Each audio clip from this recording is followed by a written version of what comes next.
I want to start today with a challenge. And I don't mean a go run a marathon challenge. I mean a challenge for that gray matter sitting between your ears right now. I want to test your intuition. Ooh, I like this. Is this one of those trick questions where I end up looking foolish? Heh, knowing you, probably not. But for everyone listening, this is a speed round. No pausing the audio, no cheating. I'm going to give you two sets of letters. Okay. I want you to listen to them, and then I want you to tell me instinctively, in the blink of an eye, which set could be used to construct more English words. You ready? I'm ready. Lay it on me. Okay. Here is set number 1. Listen closely. Xuzonlcj. Oh, I got it. Xuzonlcjm. It's a mouthful. It is. Now here is set number 2. Tapcerhob. Okay. Immediately, don't think, just feel. Which set offers more possibilities? Set 2.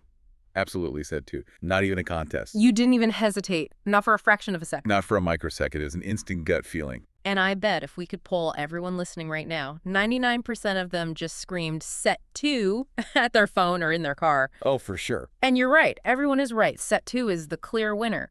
But here's the real question. Did you sit there and run some kind of, combinatorics algorithm in your head? No. My brain does not have that feature. Did you start spelling out words, cap, top, race, bother, chapter? No, absolutely not. I didn't count a single word. I just knew. Set 2 just felt richer. It felt more fertile. It felt richer. I love that phrasing. Yeah. That first set, XUZ, that's like the worst Scrabble hand you could possibly be dealt. Right. You're looking at that and thinking, well, I guess I'm playing Ox for 2 points. Exactly. It just felt clunky and difficult. But the second set, TAPCER, those are the workhorses of the English language. You've got your vowels, your common consonants. It just felt easy. And that's the whole point. If we actually crunch the numbers, the experts say set 2 probably offers about 10 times more word possibilities than set 1, maybe even more. Wow, so a factor of 10. A huge difference. But the fascinating thing isn't that you were right, it's how you were right. You judge the frequency of words not by counting them, but by the feeling of how easy it would be to make them. Right. It was a judgment based entirely on fluency, on the ease of retrieval. And that feeling, that lightning-fast, intuitive judgment, that is the doorway into what we are unpacking today. We are looking at a fundamental mechanism of the human mind, a mental shortcut that dictates, everything. And I don't think everything is an exaggeration here. Not at all. It dictates how we argue with our spouses about who does the dishes. It dictates how we assess the risk of a terrorist attack versus, say, a car crash. It dictates why we are terrified of sharks, but not of cows, even though cows kill significantly more people every year. Which is a fun fact I always like to bring up at parties. They're a blast at parties, I'm sure. I try to be. Today, we're doing a deep dive into the availability heuristic. This is one of the big ones. In the world of behavioral psychology, this is. It's like discussing gravity and physics. It's that fundamental. It really is. And for this, we are pulling from some absolute heavyweights. We're focusing on the work of Daniel Kahneman and Amos Tversky. The godfathers. If you follow our deep dives, you know those names. They are the Lennon and McCartney of how we think. That's a surprisingly accurate comparison. The way they worked together was legendary. It was. And we're going to look at the origins of their research, which is a surprisingly chill story.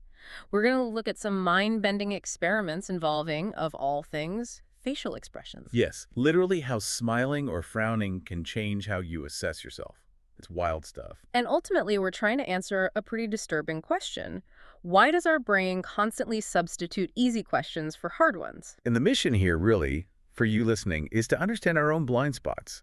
We want to understand why we fear the wrong things, why we feel unappreciated at work, and how our intuition, this thing we prize so highly, can actually be the very thing that leads us right off a cliff. So let's go back to the beginning. Because when I think of groundbreaking psychological theory, I picture, a dusty library in Vienna or some high-tech lab at MIT with humming machines. Right, something very serious and academic. But that's not where this started, is it? Not at all. No, not even close. To find the birth of the availability heuristic, we have to travel to the Pacific Northwest, specifically Eugene, Oregon. Eugene. Go Ducks. A very unlikely place for a revolution in psychology. It is. The year is 1971. Daniel Kahneman and Amos Tversky are visiting scholars, guests of the Oregon Research Institute. And honestly, when you read about it, it sounds less like a work trip and more like a vacation. Paint the scene for me. What was the vibe? Well, they were staying with Paul Slovic, who is another giant in the field, a leading psychologist in the study of risk. And the whole atmosphere was just very, well, very 70s Pacific Northwest. So we're talking jogging and granola. Lots of jogging, lots of barbecuing in Slovic's backyard. Taking the kids to basketball games, it was incredibly relaxed. I just love that image. You think of these Nobel Prize-winning geniuses as these austere figures in tweed jackets staring at chalkboards, but here they are, probably wearing, short shorts and tube socks, grilling burgers. And completely rewiring our understanding of the human mind between flips of the patty. Exactly. But Kahneman writes that despite this relaxed atmosphere, this was their most productive year ever. It was the absolute height of their intellectual bromance, as he calls it. A bromance? I like that. They were inseparable. They would go for these long walks, just talking for hours, trying to crack the code of human judgment. Kahneman mentions that at night, he was working on his book, Attention and Effort, which is the classic in its own right. But during the day, they were completely obsessed with this problem of intuition. So you have this intense pressure cooker of brilliance, but it's happening in this totally laid-back setting. Right. And in the midst of all this jogging and barbecuing, they started asking themselves a very specific question. What was the central puzzle they were trying to solve? What was it? They were interested in the concept of frequency. They asked a simple question. What do people actually do when they need to estimate how often something happens? Give me a concrete example. Okay, suppose I asked you right now, what percentage of long-haul truck drivers are women? Or is it more common to die from diabetes or from an accident? Okay. If you ask me that, my first instinct is to say, I have no idea, let me Google it. Right, because we live in the age of instant information. Yeah. But in 1972, or even today, if you're just chatting with friends at a bar, you don't have the data in front of you. You can't run a statistical analysis. No, you have to guess. You have to guess, but you still have an answer. Your brain generates one. If I ask you, are dangerous plants common in your neighborhood? You will have an opinion. Yeah, I'd probably say, no, not really. I mean, I don't see a lot of do not touch signs on the bushes I walk past. Exactly. You have an answer. But where did that answer come from? You didn't access a database. Kahneman and Tversky's big insight was that when we can't look at the data, we scan our memory instead. We scroll through the mental Rolodex. We do. And the rule they discovered, the absolute core of the availability heuristic, is this. If the retrieval of instances is easy and fluent, we judge the category to be large.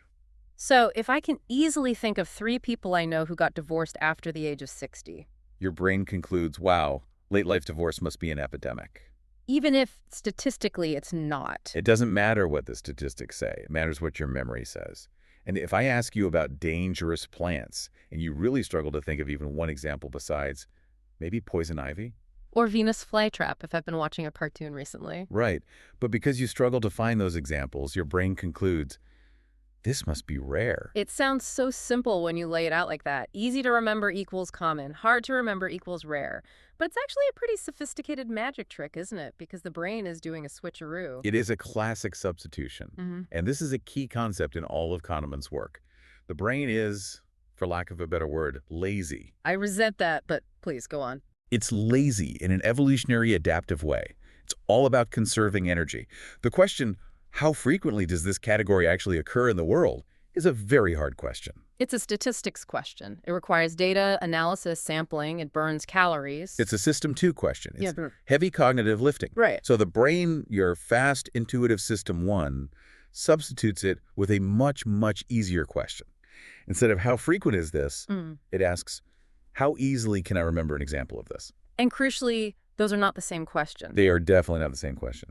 Not even close. But the brain answers the easy one, and then it tricks you into thinking you've answered the hard one. It's a seamless bait and switch. And that gap, that chasm between ease of memory and actual statistical reality, that is where we get into trouble. That's where all the biases live. That is exactly where the systematic, predictable errors come from. Because there are a ton of things that are easy to remember but aren't actually common at all. So let's walk through the catalog of biases that this creates. What are the things that hijack our memory? What makes something feel available, even if it's statistically a long shot? The first big one, and maybe the most obvious, is salience. Events that attract your attention are retrieved much more easily than boring, mundane ones. Okay, so this is the classic Hollywood divorce effect. the source material mentions. Exactly. If I ask you to estimate the divorce rate in America, your brain doesn't scan your quiet neighbors who have been happily married for 40 years. That's boring. It's not memorable. No, it scans the checkout aisle at the grocery store. It flashes to the magazine covers with the dramatic headlines. Because those are salient. They're bright, loud, emotionally charged, and sticky in your memory. So you might grossly exaggerate the frequency of celebrity divorces or political sex scandals because they are so vividly available, even if, as a percentage of the population, they are incredibly rare.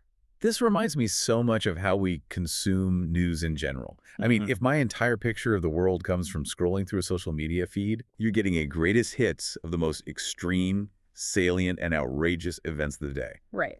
Which leads directly to the second factor you mentioned, dramatic events. Yes.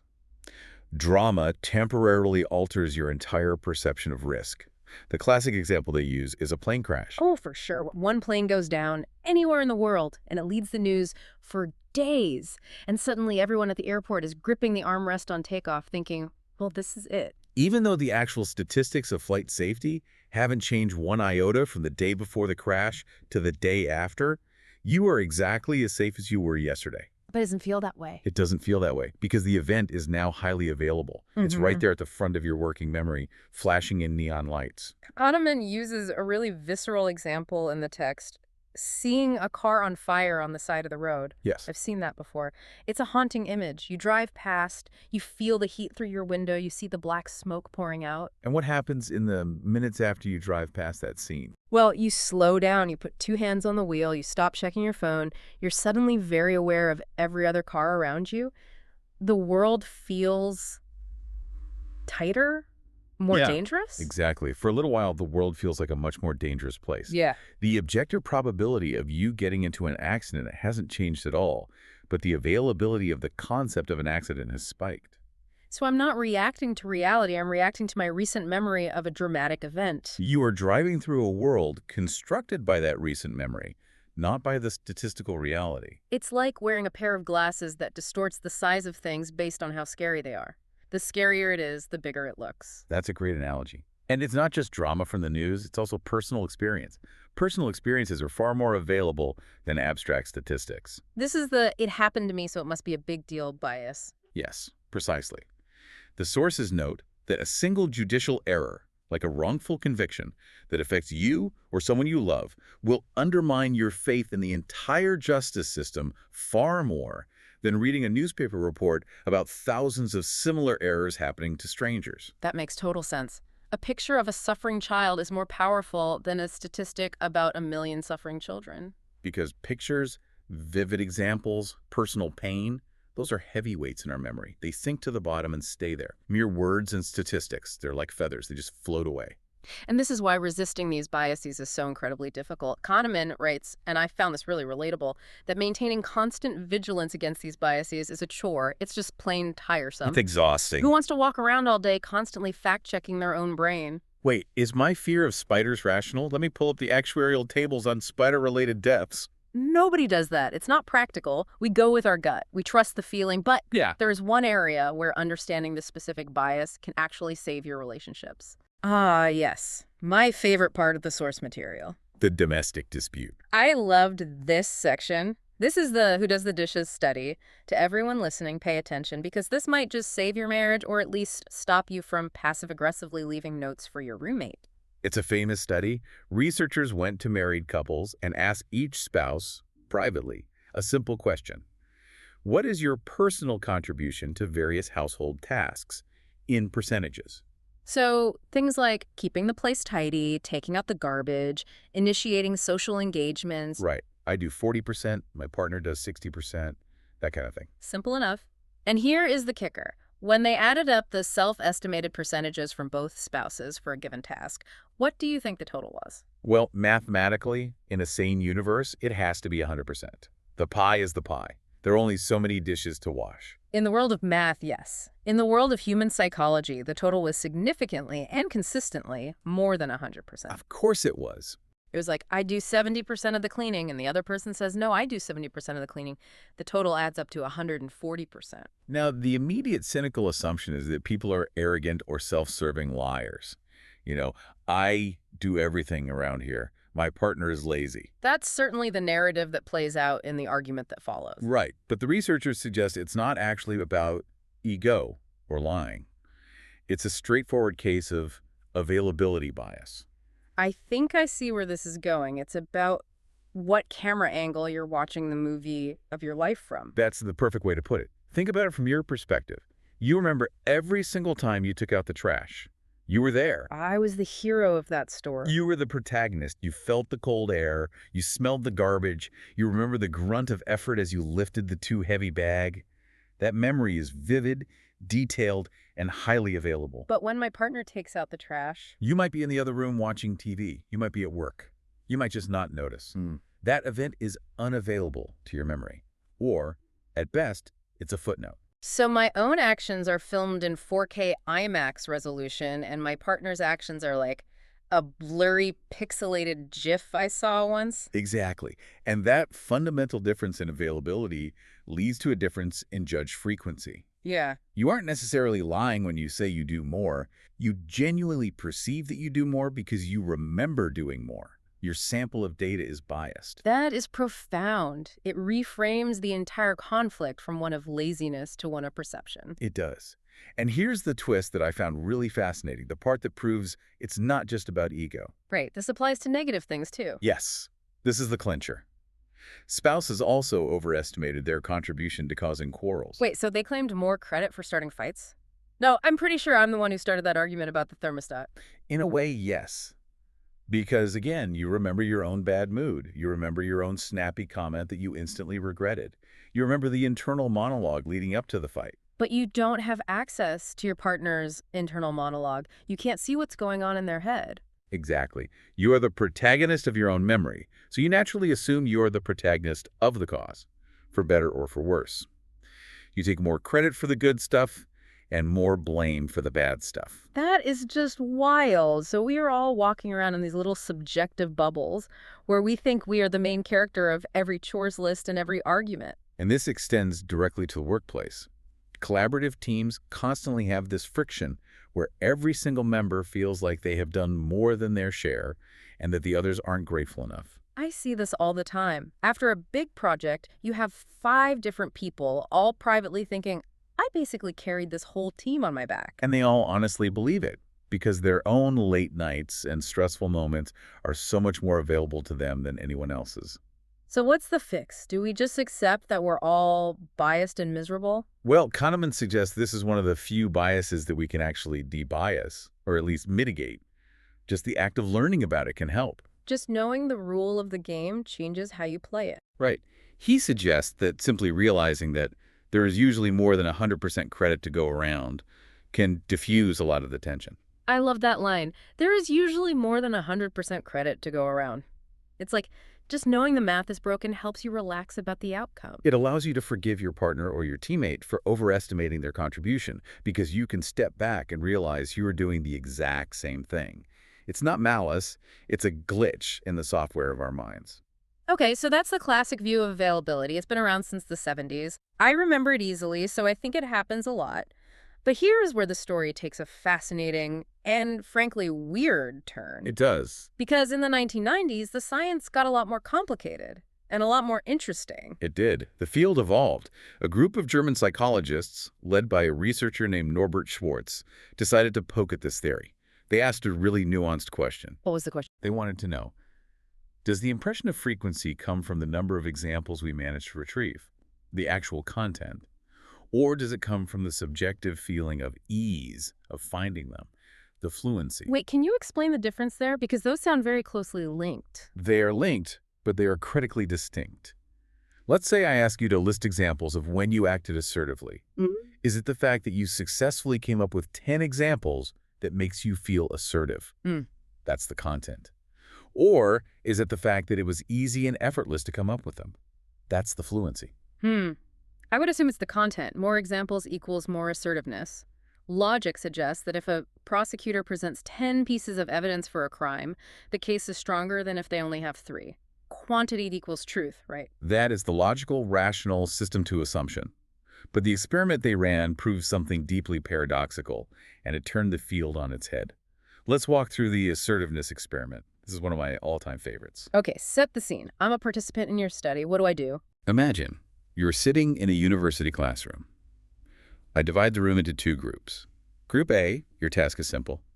I want you to list 6 instances where you behaved assertively. Ticks. Okay, that seems pretty doable. Let's see. I sent back a cold soup at a restaurant. I asked my boss for a raise. I told a telemarketer to take me off their list. I chose the movie for movie night. Yeah, I can get to 6 without too much trouble. Right. It flows. It's fairly easy. The fluency is high. Now, Group B, your task is harder. I want you to list 12 instances where you behaved assertively. Oof, 12. That's a lot. I mean, the first 6 would be the same, but then number 7, number 8. By the time I get to 9 or 10, I'm really scraping the bottom of the memory barrel. You're starting to struggle. Yeah, I'm like, I firmly chose a brand of toothpaste at the store. I looked a barking dog directly in the eye and didn't back down. It gets thin. Exactly. You are struggling. You are frowning. The fluency is very low. Now, after both groups finish their lists, I ask everyone in the room to rate how assertive they are on a scale of 1 to 10. Who do you think rated themselves as more assertive? Well, based on the logic we just discussed, Group B has a list of 12 things. They have double the evidence. They have a mountain of written proof that they are assertive people. They should feel like lions. And that is where you and everyone else who relies on logic would be completely wrong. Really? Get out! The people who listed 12 examples rated themselves as less assertive than the people who listed only 6. That makes absolutely no sense. They had more proof. They literally wrote down more assertive acts. But they had a much harder time finding that proof. And the brain paid more attention to the struggle than it did to the content on the page. Whoa, okay, let me try to wrap my head around this. So the internal monologue of someone in Group B is something like, man, it was incredibly hard to come up with that 10th, 11th, and 12th example. If it's this hard to remember being assertive, I must not actually be a very assertive person. That is it, exactly. The sensation of difficulty, the unexpected lack of fluency overrode the sheer volume of data they had just generated. The heuristic is, if it's hard to recall, it must not be true of me. The feeling of the struggle completely negated the evidence of the list. That is wild. So trying harder to prove something to yourself can actually make you believe it less? It can completely backfire. This has huge implications. If I ask you to list 10 reasons why you love your partner, and you really struggle to get to number 10, you might actually finish the task feeling less in love than if I just asked you to list 2 easy reasons. That is terrifying. Why do I love you? Reason number 9 is your choice of socks. And suddenly I'm thinking, maybe I don't love them at all. It's a dangerous game to play with your own mind. And they proved this wasn't just some fluke by reversing the experiment. They asked a different group of people to list 12 cases of not behaving assertively, essentially, acting meek or compliant. Okay, so list 12 times you were a total doormat. Pretty much. And because it was so hard for most people to come up with 12 distinct examples of being a doormat, they ended up rating themselves as quite assertive. The logic being, I can't even remember being a wimp, therefore I must be a tiger. Precisely. The experience of fluent retrieval trumped the number retrieved. That is the key sentence from the research. The feeling wins over the facts almost every time. This explains so much about things like imposter syndrome, doesn't it? If you force yourself to sit down and list all your achievements to prove you belong, and you struggle to remember the specifics of each one, you might end up feeling less accomplished than when you started. You'd focus on the difficulty of the recall, not the impressive content of the list. it's just so backward. And the source material lists a few other bizarre examples of this paradox. It seems to pop up everywhere. It really does. It's a robust finding. Yeah, there was one about bicycles that I thought was funny. The bicycle study. They found that people believe they use their bicycles less often after being forced to recall many instances of riding them. So the harder you try to remember riding your bike, the more you convince yourself it's just sitting in the garage collecting dust. The internal logic is, if I was a real cyclist, these memories would come easily. Since they're not, I must not ride very much. And there was a great one about a professor at UCLA. This one is pure genius, almost diabolical. Oh, this is so clever. So this professor, as part of his course evaluations, asked his students for feedback. He split the class in two. One group had to list 2 ways to improve the class. Easy. Very easy. The other group had to list 10 ways to improve the class. 10? That's a lot of complaining. You'd have to get really nitpicky. Exactly. And let me guess. The group that was forced to list 10 flaws actually ended up rating the class higher overall. Spot on, because they struggled to find enough legitimate flaws to fill the list. After listing the obvious 2 or 3 things, they hit a wall. And their brain said, wow, I can't even think of anything else wrong with this class. It must be a really good class. That is weapon-grade psychology. If I'm a boss doing performance reviews, I should ask my employees to list 20 things they hate about working for me. Huh. They'll get to number 5, burnout, and conclude that I'm the best boss they've ever had. Theoretically, yes. Unless you actually are a terrible boss and they can rattle off 20 things without breaking a sweat. True, if they come back with a 30-item list and ask for more paper, I might have a different problem. You have a different problem then. But yes, if the task is surprisingly difficult, the brain makes a positive inference for you. So this fluency thing seems incredibly powerful. It overrides logic, it overrides data, but is there any way to disrupt it? Can we trick the brain back into paying attention to the facts? Or are we just slaves to this feeling of ease? We can absolutely trick it. And this leads us to the next layer of the research, the mechanism of surprise. Talk to me about surprise. What does that mean here? So the key question is, why does the struggle make us judge ourselves harshly? It's because System 1, our intuitive, fast-thinking brain, has a built-in expectation. It expects memory retrieval for common things to be easy. Right, it has a baseline. It has a baseline. When fluency drops unexpectedly, like when you hit a wall at example number 9 of assertiveness, the brain is surprised. Whoa, this is harder than I thought it would be. It's an unexplained unavailability, as the text calls it. Exactly. And the brain hates unexplained things. It's a meaning-making machine. It needs a cause for the effect. So it interprets that surprising difficulty as information about the topic itself. This is surprisingly hard, therefore the category must be small. Okay, so it's the surprise that's the signal. It is. But what if we gave the brain an explanation for the struggle? What if we offered it an excuse? A spurious explanation, the text calls it. A fake reason. Yes, this is where Schwartz's team got really clever. They did another version of the assertiveness experiment, but this time they added background music. They told subjects, you will hear some music while you list your examples, and this music has been known to affect memory performance. Which was a total lie, presumably. Beethoven doesn't make you forget your own personality traits. It was a complete fabrication. But here's what happened.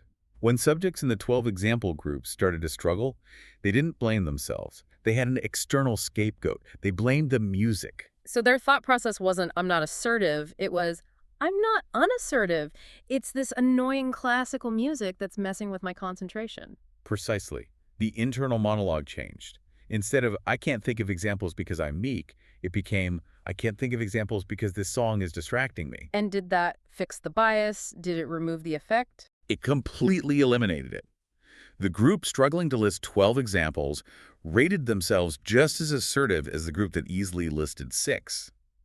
Because the difficulty was now explained, the brain stopped using it as a signal about their personality. That is hilarious. The brain is so easily manipulated, it just needs a hook to hang the difficulty on. Oh, it's the music. Okay, crisis averted, then I'm still a confident person. They did it with other things, too.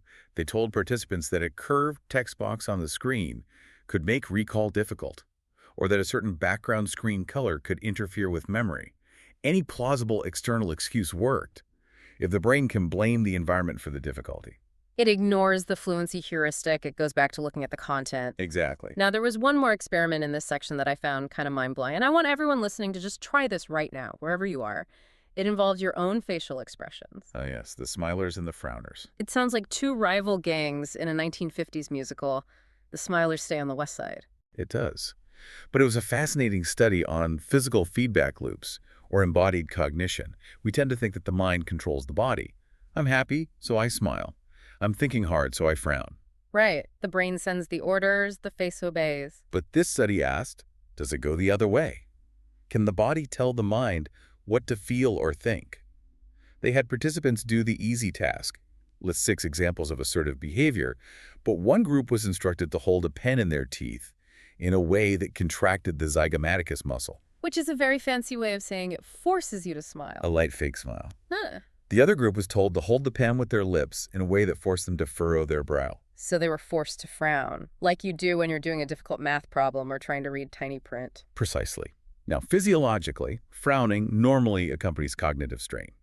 When we are thinking hard, we frown. I'm doing it right now, just thinking about it. I can feel the tension between my eyes. So, the researchers hypothesized that the frowners would experience a physical sensation of strain, even though the task was easy. and their brain would misattribute that physical strain as cognitive difficulty. So even though listing 6 examples is objectively easy, the fact that my face is in a "this is tough work" position makes my brain think, boy, this must be tough work. And that is exactly what happened.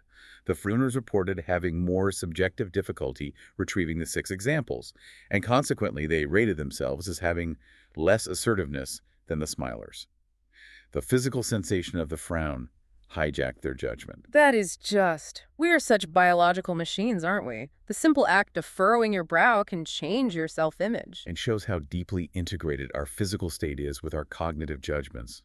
System 1 doesn't just listen to your thoughts, it listens to your body.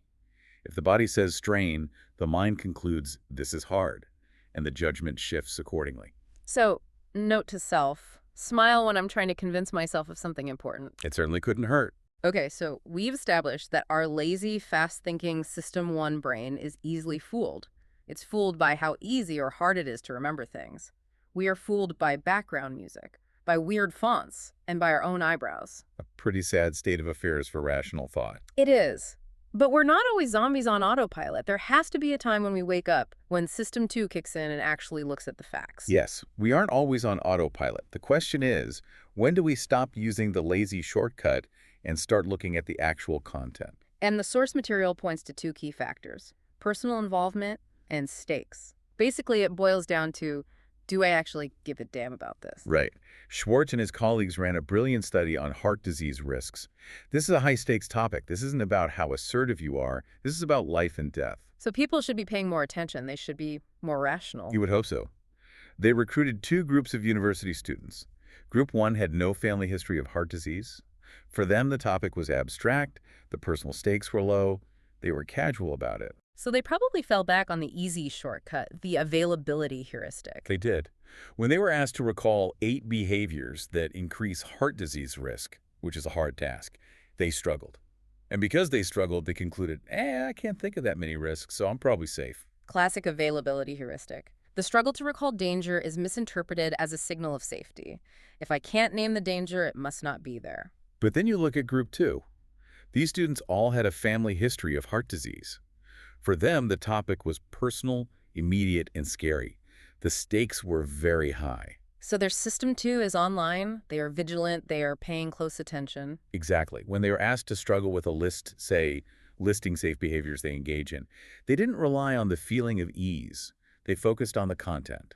What does that look like in practice? How does their thinking differ? Well, imagine you are in that high-risk group. You are trying to list things you do to stay healthy, to reassure yourself. And you get stuck after 3 things. Okay, I eat apples, I walk sometimes, and then you freeze. If I'm in the low-risk group, I think, can't think of any more. I must be healthy enough.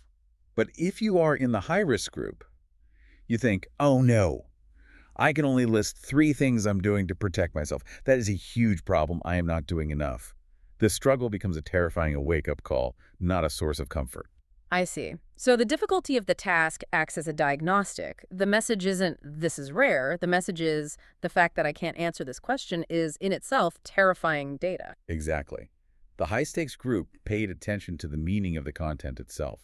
Vigilance disrupts the heuristic. When we really, truly care about the outcome, we stop trusting the feeling, and we start scrutinizing the facts.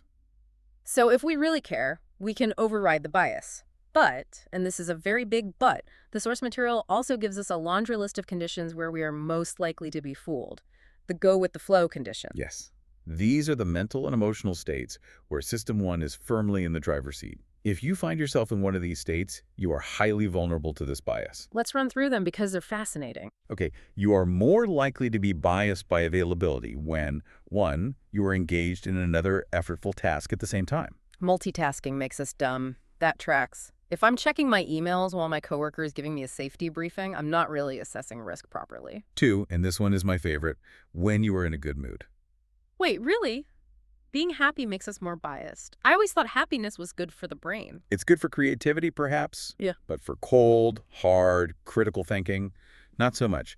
Happiness is a biological signal that says everything is safe, the environment is friendly, no threats detected, keep doing what you're doing. So happiness is a green light for system one. It's the brain saying, don't worry about the details, just coast, go with the flow. Exactly. It lowers your cognitive guard. Conversely, sadness or a bad mood often triggers a more critical, analytical, and detail-oriented state of mind. When we are sad, the brain's internal signal is, something is wrong here. Pay close attention. Analyze the threat. That is deeply depressing, but also very interesting. So the grumpy pessimist in the room might actually be a better statistician than the happy-go-lucky optimist. In many cases, yes. The sadder but wiser effect is a well-documented psychological concept. Okay, what else is on the list of when we get fooled? If you score high on a test of faith and intuition, so if you are the kind of person who proudly says, I always trust my gut, you are ironically more likely to be tricked by it. That makes perfect sense. If you worship the oracle, you're not going to question the oracle's pronouncements. And the last one, and this one is huge for anyone in a position of leadership, is about power. You are more susceptible if you are, or are made to feel, powerful. Okay, explain that one. Why does feeling powerful make you trust your gut more? The researchers found that merely reminding people of a time they had power over others, like having them write about it for a few minutes, dramatically increases their trust in their own intuition. The text mentions a quote by George W. Bush from 2002 that just perfectly captures this. Yes, it's an incredible quote. He said, I don't spend a lot of time taking polls to tell me what I think is right. I've just got to know how I feel. I've just got to know how I feel. That is the ultimate availability heuristic statement. It's a direct appeal to fluency over data. It is. And it's not just him. Think about a successful CEO. Mm-hmm. They have immense power. They have a long history of success, which reinforces the idea that their intuition is golden. They are surrounded by people who nod and agree with them. They're almost certainly in a good mood. They are in a good mood. They feel powerful. This is the perfect storm for availability bias. They trust their gut implicitly because their gut has, in their memory, always served them well. So the powerful CEO who has had a string of successes is actually at an extremely high risk of making a terrible company-ending decision because the concept of failure doesn't come easily to mind for them. That's the danger. They scan their memory for times I failed spectacularly, and because they've been successful, they come up empty. The retrieval is difficult. So they conclude, I don't fail, I am invincible. And they stop checking the data. They stop listening to the naysayers. Stop checking the data. And that is also when the crash happens. Wow. That puts a whole new spin on the idea of confidence. We usually think of confidence as an unalloyed virtue, but in this context, it looks like a potential liability. It can be. Cognitive humility, the simple act of admitting that your gut is not a crystal ball, it's just a lazy search engine. That's the antidote. A lazy search engine. I love that. I'm going to tattoo that on my forehead. Nice. Okay, let's try to pull all this together and unpack this whole deep dive. We've covered a massive amount of ground today. We have. It's a dense but really important topic. We started with the letter puzzle. XUZONLCJM. We learned that we don't count, we feel. We judge probability by how easily examples pop into our heads. We learned about the origins in Eugene, Oregon, the intellectual bromance between Kahneman and Tversky that changed our world, and the core definition of the heuristic, substituting ease of retrieval for actual frequency. We looked at the catalog of biases this creates. Hollywood divorces, plane crashes, and the car on fire. The things that scream for our attention make us think they are everywhere. We end up living in a reality constructed by the most traumatic things we've seen recently. We then discussed the domestic dispute. We all overestimate our contribution to the chores and the arguments because we are living inside our own movie, not our spouse's. And we learned that just recognizing this can bring peace to a relationship. Then we explored the bizarre paradox of the 1990s. The struggle is the message. Struggling to list 12 examples of something can make you believe the opposite of the evidence you just produce. Unless you can blame the background music or the font. Or your own eyebrows. Smile while you think, folks. And finally, we saw that high stakes can wake us up from this trance, but that common states like happiness and power can put us right back to sleep, making us vulnerable. It's a lot to take in. But if you walk away with just one thing today, it's this awareness.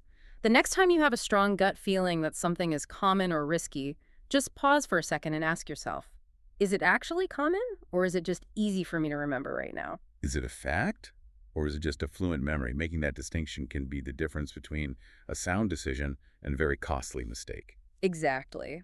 I want to leave you with a thought today that's a little bit provocative, based on everything we've just learned. We typically view happiness and confidence as the ultimate goals in life, right? We want to be happy. We want to feel powerful.